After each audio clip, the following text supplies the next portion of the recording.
Good morning, everybody. Nanny Community Live, Spirit and Coffee. Got my coffee here. Yum. Oh, what a weird start to a 2021. Already chaos and craziness. I don't know if it's going to change. God, I hope. Certainly praying that this year brings a wave of spiritual integrity and principle into the lives of your heart and love. But I can already tell you challenges are rising, and it hasn't even been the first week. Yeah, not even done with the first week, and already challenges are rising. So I don't know how your 2021 is starting off. Hopefully better. Good morning, Trish. I don't know who that is who just said good morning. Good morning to you guys. But I did take a couple of days off, and it was a whirlwind of crazy, and also starting to face my own challenges in my own life, which is fine. That is why I say stand. This is the year to stand firm in your spiritual principles, practices, and your spiritual laws. What will you compromise? What won't you compromise? Right? And understanding what's in between. Like, for instance, spiritual integrity for me is speaking my authentic truth from a place of personal responsibility, or being able to be vulnerable and open, right? And also not wavering in principle. Principle meaning I will not sell myself out or sell my soul out based on what other people think I should do, right? Good morning, Buddy T. So again, this is a 5-year. Now, a 5-year is a year, could be a year of chaos, but it is a year to really get firm in your spiritual principles and practices. And so me, as I said before, I will stand with my staff as Moses did and not waver in principle. And, this is, again, it's a challenge, but with God's might with you, right, you're able to stand up and stand firm. And a lot of this is like setting boundaries. How do I set boundaries where I say, no, this will not happen, or this will not be? And allowing in your space the people that will help you grow and blossom into your beautiful self or your God self, right? So you could make a list of people. And I would say this, and I've told you guys to do this before. Good morning, Jessica. Is to write a list of individuals that are helping you grow or taking away from your growth, adding value to your life or taking value away from your life. And as you write that list down, you start to look and say, okay, if they're taking value from me or taking energy from me or not contributing to my divine purpose and helping me get into my divine birthright, then I'm going to cut them off, right? It's almost like, am I giving more energy to this than the other person? Am I the one who's giving all the energy? Am I the one who's doing all the work while they sit out and don't do any work? Or give support on the other end. So you can ask yourself those questions and set up boundaries for yourself. Well, here's the boundaries I'm going to set. I know that I'm not going to compromise. Good morning, Tammy. Those spiritual boundaries that we set. Boundaries are critical and important. And something that I learned about just recently.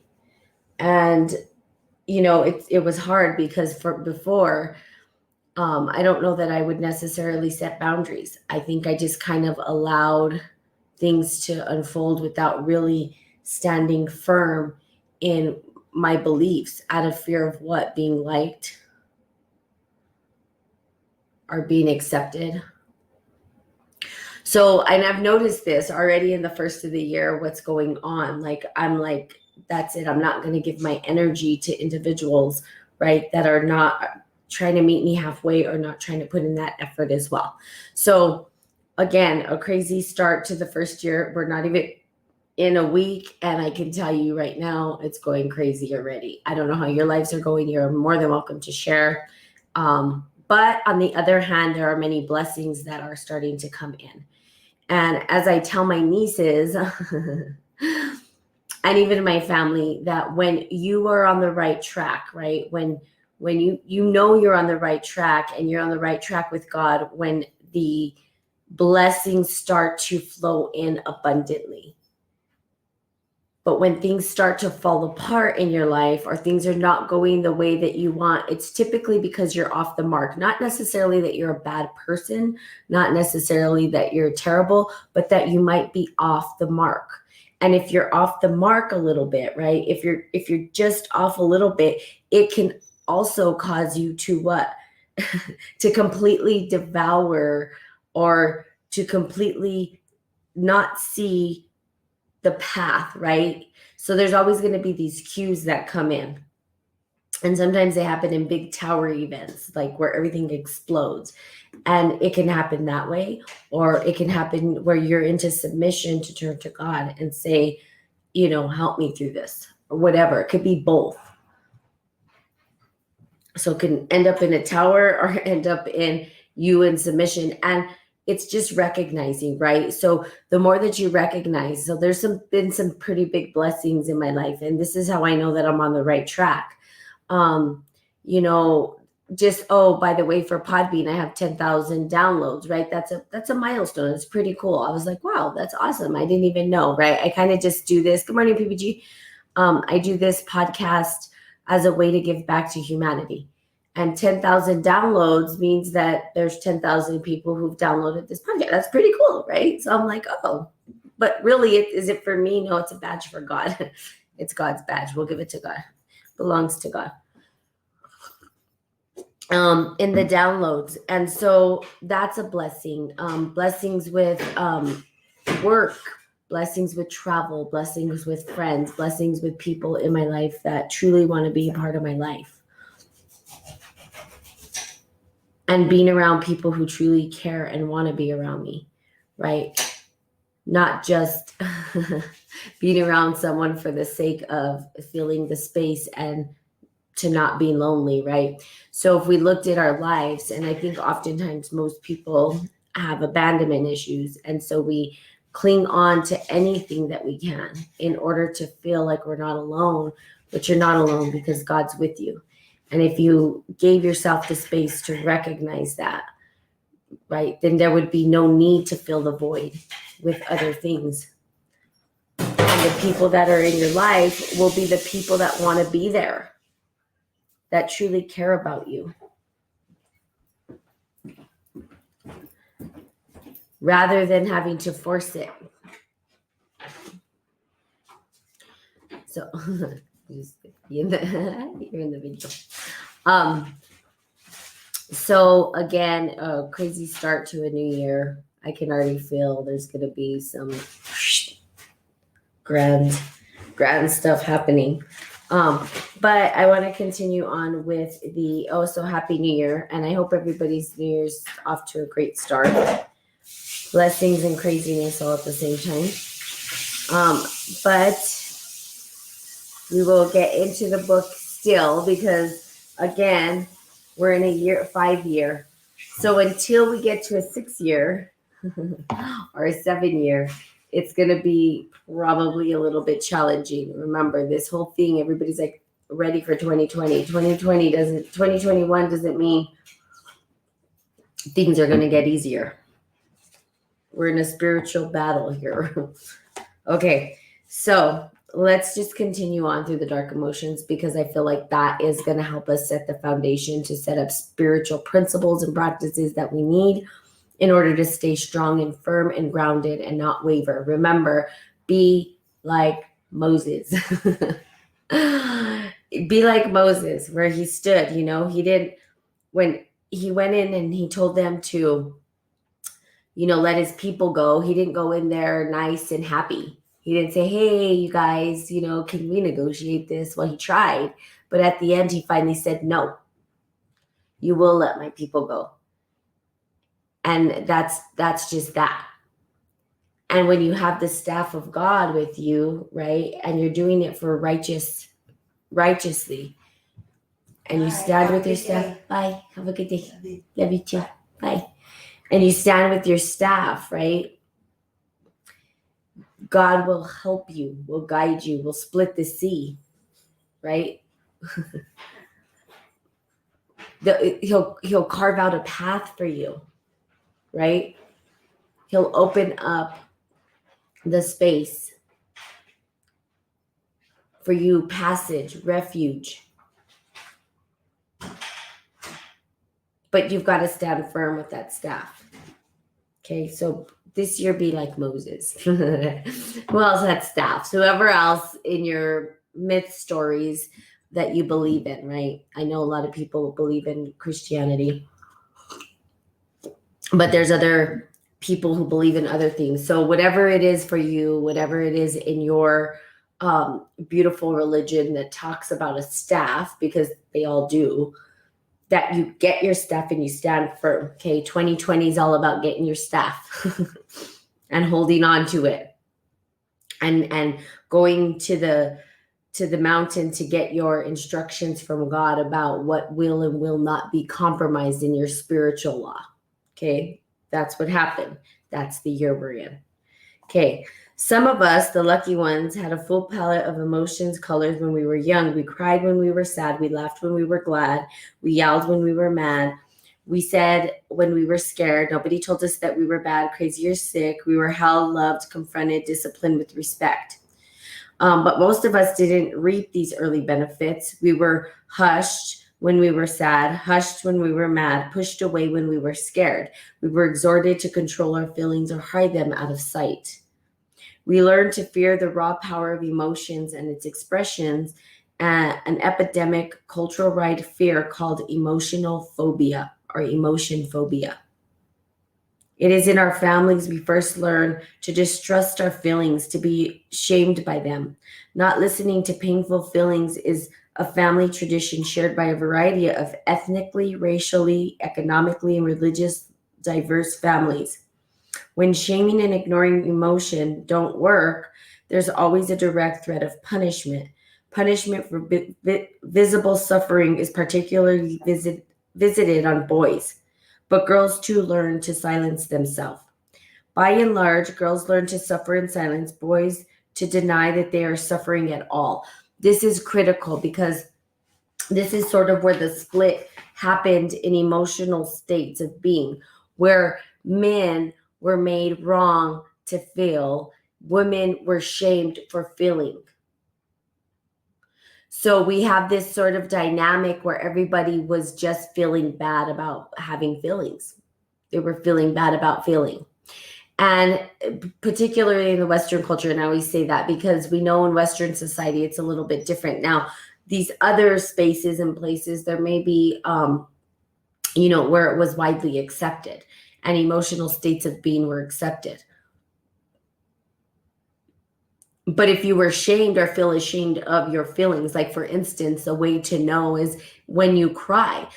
Typically, most people who cry, most people who feel some emotional state of being, who are sad, particularly males, particularly guys, they like, I don't cry. That's for sissies. That's for this. That's for that. They don't allow the emotional states of being to be expressed because society shames them or the family shames them or it doesn't look good.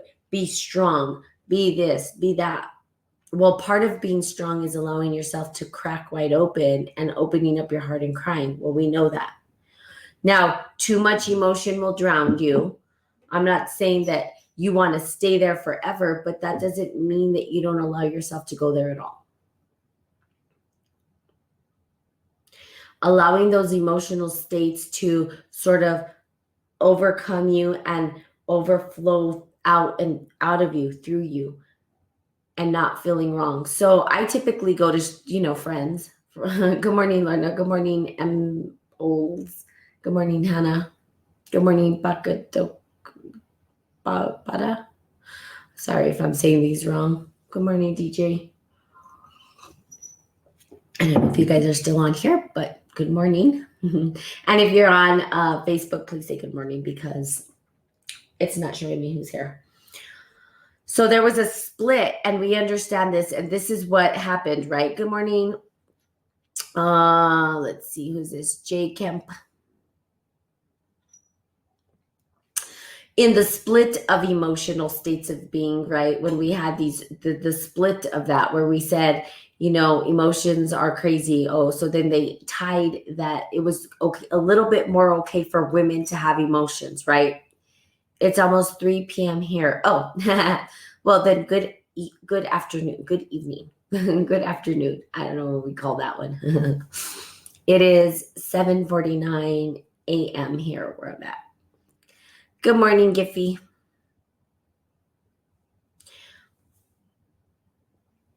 And so it was okay for women to kind of feel these emotional states of being. But still feeling shamed. And the way that they made women feel bad about having these emotional states is they called women crazy, right? Oh, she's crazy. She must be on her, cycle. She's just irrational. And good morning, Jeff. So what they did is they sort of labeled it as bad, as wrong, as crazy. Okay. On the other side, for men, which is really probably maybe worse, is that they said, you're a sissy, you're a wussy, man up, you can't have feelings, don't cry. And they tried to shut that part of this human being down. Well, we know that we can't just shut down a human being from being a human being. That's part of our being. It's part of our essence. That, in essence, that's who we are. We have feelings where there's no denying it. There's no getting away from it. You can act as though it doesn't exist. But really what's end up happening, especially if you have men who say, oh, I don't cry ever. Really what they've done is numb themselves completely out from the experience of it. But that doesn't mean that it doesn't exist. It doesn't mean it's just gone away. What it means is now it's held internally and causing toxins to arise within the body because it's being held in. It's just being coddled. It's been chained down, and now it has nowhere to go. And so it's stuck in the subconscious mind, stuck in the body, stuck in the chemicals that secrete. When that tries to come out, instead of it secreting out and letting go, it stays in the body and starts to toxify. So emotions have it, and you guys, I'm sure you guys know this, but they have an impact on our body in our state of being. There's a chemical reaction that happens through our emotional states of being. Those chemical reactions, if not secreted properly, if not released properly, cause our bodies to shut down. That's where heart attacks come from. That's where all these things come from, right? Disease, discomfort, agony, pain, all these different things that happen to us when we don't allow ourselves to go through these emotional states. And it's really it's disheartening in a lot of ways to know that men, especially, and I would probably say in Europe as well, to just say, you know what, you can't cry, don't cry. Now, it is a family thing. I'm not saying all of America or all of the Western world is like this, but let's just say that the majority are. It's a rarity to find a man who will say, yes, I cry, or cry at movies. Now, I do have a nephew who does, but that's because we, Good Morning Rome, have raised him to be okay with that. Now, there's a little bit on the other side is, can we be overly emotional? Yes. The overly emotional is that we don't want to stay there. Our emotions are a cue to tell us something. They're there to give us some kind of instruction to the body, to the mind, to the spirit. It's an instruction. Good morning, Yer. So when we feel emotional states of being, when something arises within us, it's sort of this cue. It's an opportunity to look and to identify and to understand. It's telling us something. It's giving us a cue. If we're feeling, it's kind of like this when they say, hi, Vicky, I can't change my name. Hi, it's Vicky. Oh, sorry. Hi, it's Vicky. I can't change my name. I got it. I thought sometimes I just read so fast, I just gloss over words. I was all, hey, my name's Vicky today. I can't change my name. Oh, I know. We get some people on here with some pretty cool, interesting names, and I just say good morning. I'll just say it all together because we have like J Camp. Oh, that one's easy, but we have like DJ M2 Sans. We have IA Hip Wap. I don't. People come up with some pretty cool stuff.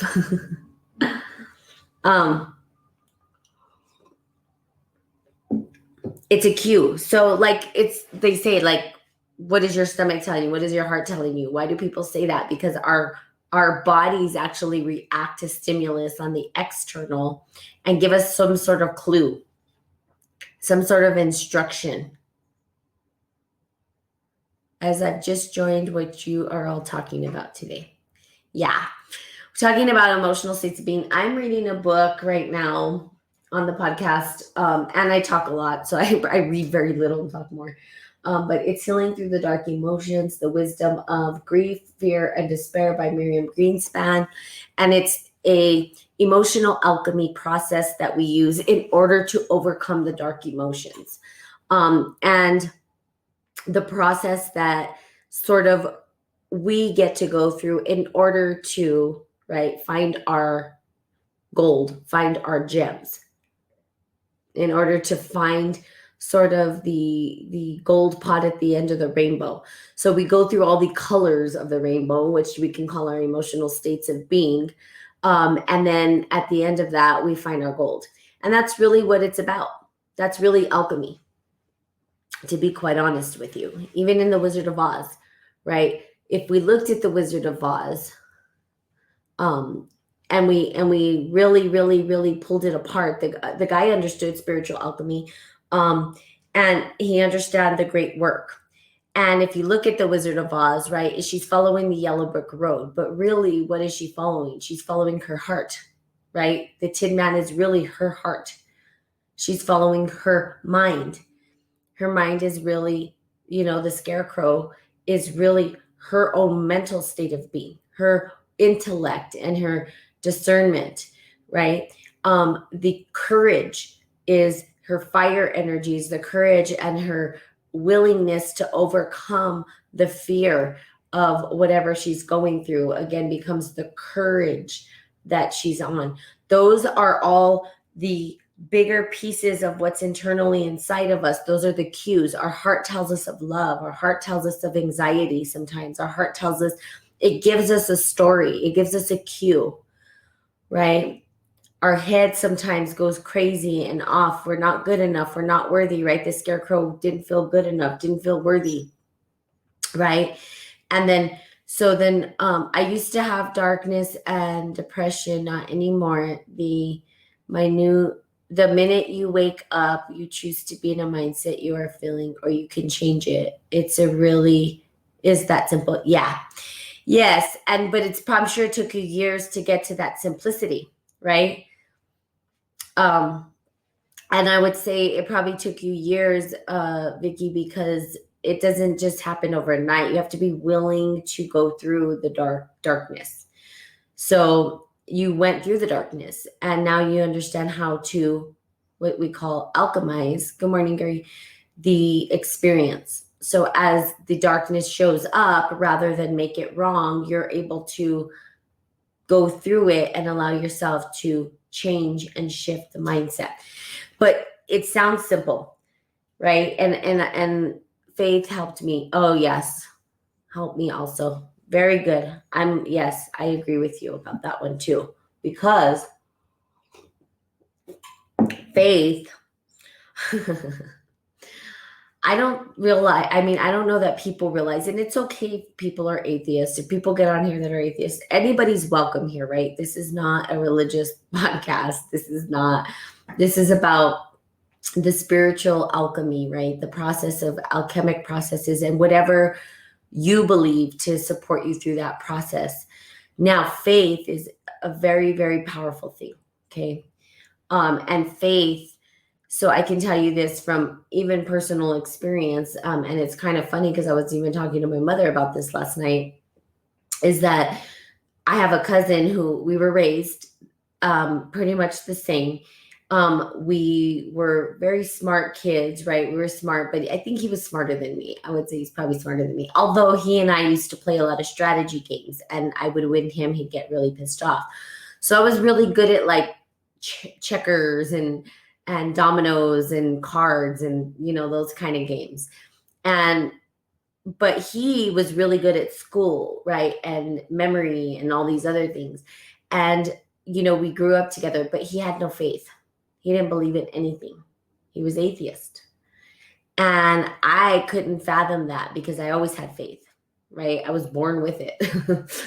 It just was born in me. I mean, I never didn't have faith. I've never not had faith. So don't really understand the not faith thing. Okay. But I realize as a result, as adults, now that we're adults, the results of his life and the results of my life, they're vastly different. Now, he's on a journey. I'm not saying his life is bad, but I know that if he had faith, he could have experienced so much more, because faith requires our ability to believe in the power of something greater than us that can then support us or guide us through the process of this tiny little thing that we are. We're just like a tiny little grain of sand trying to like get through life. And this grander thing is kind of there to support us through it, help us through it, be there to love us regardless, right? But right? But looking at the difference of people who have faith and don't, typically people with faith are highly optimistic, opportunistic. People who don't have faith are typically cynical. Now I'm saying typically, have us more cynical. They want to see truth and results. You can't, how could you find God? You can't, I mean, God is within. It's like this thing, we're too tiny to understand it. It's like there's that ant pile, right? Someone had brought that up the other day. It's like, can an ant pile really truly understand what a highway's function is? No, they're too tiny. They don't even know what's going on. They're just busy building their own little highways underneath the earth, right? And so understanding this grand design, however, having faith that they've done studies, and I've read about studies about people who have faith, and they say that it's better to have faith and believe that there's something greater than you than not to believe it, because the outcome of that belief system and that way of thinking actually results in a happier, healthier, grander life. There's proof in it, even if it wasn't true. So to me, I'm like, why wouldn't people go the route where they would experience joy and more happiness? But some people don't. So that's okay. And there's nothing wrong with that. But there's that opportunity to choose it, right?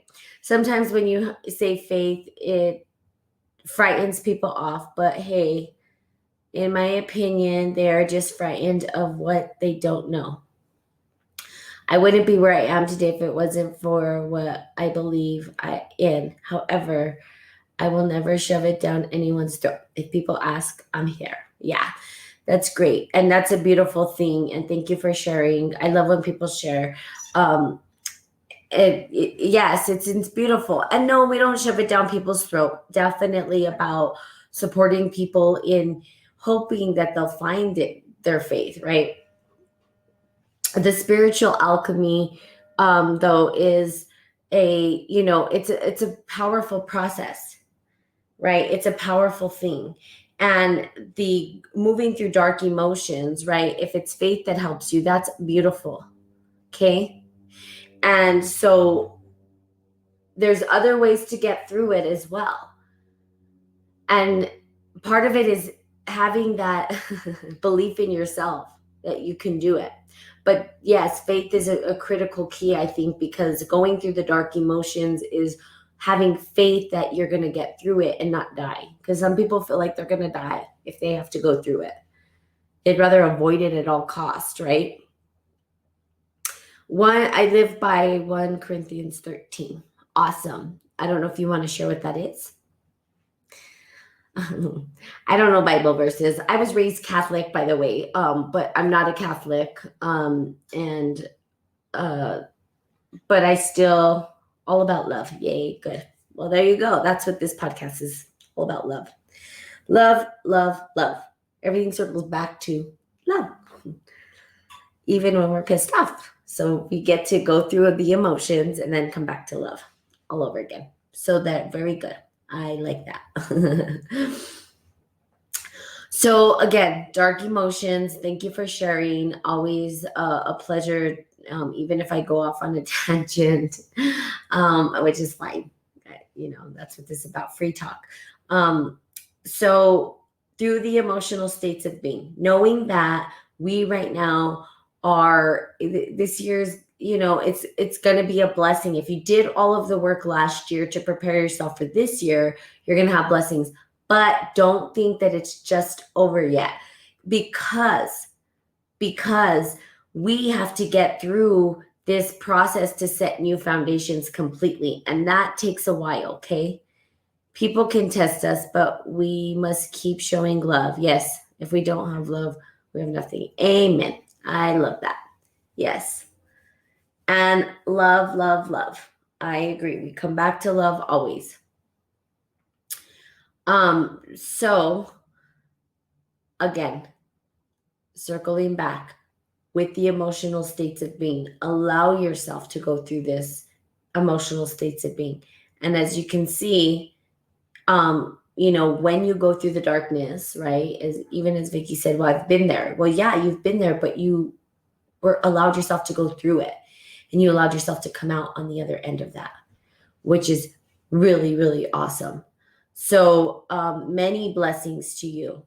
And we will continue on the book tomorrow and the next day and the next day. And I'm trying to get up again at 4:30. Didn't happen these last couple of days because, well, craziness in this world, in my life, where I stood up way too late. And so tonight I get to go to bed early so that I can be up at 4:30 so I can get on here, okay? I'm in the UK.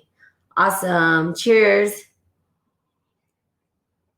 I love my internationals working from home. Yeah, that's me. I work from home as well. But I did hit 10,000 downloads for the podcast. So that's kind of cool. It's pretty exciting. So I say God. It's all for God. God just got a badge. We're in a national lockdown. Yeah, so are we. We're in a lockdown too.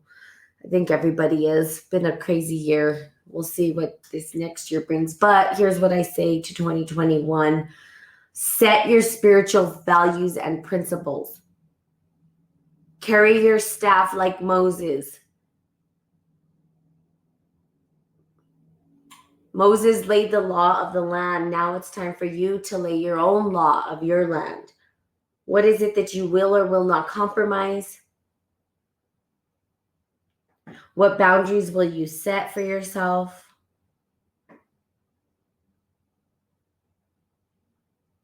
Okay, so carry your staff, set up your spiritual practices and principles, get very clear about who and what people you're allowing yourself to be surrounded by.